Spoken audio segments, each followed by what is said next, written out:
এখন মধ্যযুগে নাই, আমরা আধুনিক যুগে। আইন সংস্কারটা একটা চলমান প্রক্রিয়া। সমাজের চাহিদা অনুসারে, সময়ের চাহিদা অনুসারে সকল আইনকে আপ টু ডেট করতে হয় এবং যুগোপযোগী করতে হয়। সেগুলো চলমান প্রক্রিয়া, সেগুলো তো আছেই। বিভিন্ন আইনে অবশ্যই আমাদের কিছু কিছু সংশোধন আনতে হবে, সেটা আমরা দেখব।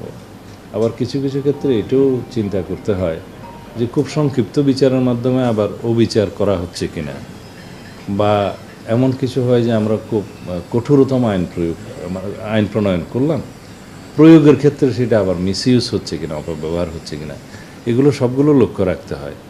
এখন কোনো ঘটনা ঘটলো, সেই জন্য একটা চটজলদি করে আইন প্রণয়ন করে ফেলা এবং কোনো আদালত সৃষ্টি করে ফেলা, এগুলো ইমোশনালি করা যায় না। এটা বৃহত্তর ক্যানভাসে দেখতে হয়। যেমন মাগুরাতে না কোথায় একটা ঘটনা সংঘটিত হয়েছিল বিগত ইন্টারিম গভর্নমেন্টের সময়, এটা নিয়ে তুলপাড় হলো এবং এখানে বোধহয় কিছু আইনি সংশোধন নিয়ে এসে সংক্ষিপ্ত সময়ের ভিতরে বিচার কার্য সম্পন্ন হয়েছে। এটা সময়ের দাবি ছিল, কিন্তু সেটার দীর্ঘমেয়াদে কি হবে না হবে সেই আইনগুলো চিন্তা করতে হয়। শিশু ধর্ষণের ক্ষেত্রে আদালত প্রতিষ্ঠা করা হলো, একটা ট্রাইব্যুনালের করা হলো। দেখা গেল সেই একই এখতিয়ার নারী ও শিশু আদালতে দেওয়ার মতো বিধান করা যায়, আদালতের সংখ্যা বৃদ্ধি না করেও। কারণ এখানে রেভিনিউ এক্সপেন্ডিচারের বিষয় আছে, আদালত সেট আপের করার বিষয় আছে, জনবলের বিষয় আছে। তখন দেখা যাবে যে 64 ডিস্ট্রিক্টে আদালত আমরা করলাম, ট্রাইব্যুনাল করলাম, দেখা যাবে মামলার সংখ্যা কোথাও 2টা, কোথাও 10টা, কোথাও নাই। এগুলো সব বিবেচনায় নিয়ে যেভাবে মানে জননিরাপত্তা নিশ্চিত করা এবং বিচার নিশ্চিত করা সম্ভব, সেভাবে এগুলো আবার করা যায়। কিন্তু ওই সাময়িক সময়ের জন্য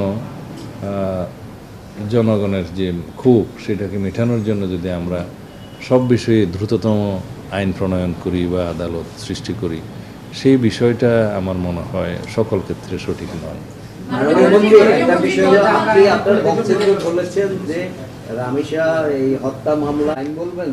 না, আমার কাছে আজকে পুলিশ ডিপার্টমেন্ট থেকে যে কাগজটা দিয়েছে, তাতে আমি 164-এর যে ভাষাটা দেখেছি, 164 স্টেটমেন্টের, তাতে করে মূল আসামি, তার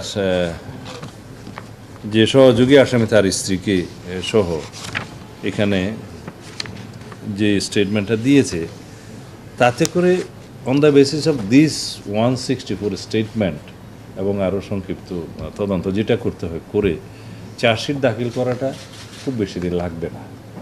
তো সেই ক্ষেত্রে আদালতের কিছু প্রসিডিওর আছে, আসামি পক্ষের আইনি অধিকার আছে, তারা আদালতে হয়তো তার আইনজীবী সময় নেবে, এগুলো সব কিছু বিবেচনায় নিতে হবে। না, চার্জশিটের ক্ষেত্রে তো আমি বললাম যে আমাদের কাজটা আমরা দ্রুততম সময়ের ভিতরে দিতে পারবো, যেহেতু আসামি হচ্ছে 2 জন, একজন মূল আসামি আর একজন তার স্ত্রী সহযোগী, তাকে পলায়নে সহযোগিতা করেছে। তো সেই ক্ষেত্রে 2 জনকেই অ্যারেস্ট করা হয়েছে, মূল আসামি 164 করেছে। এখন এর ভিত্তিতে চার্জশিট দেওয়াটা খুব বেশি সময় লাগবে না।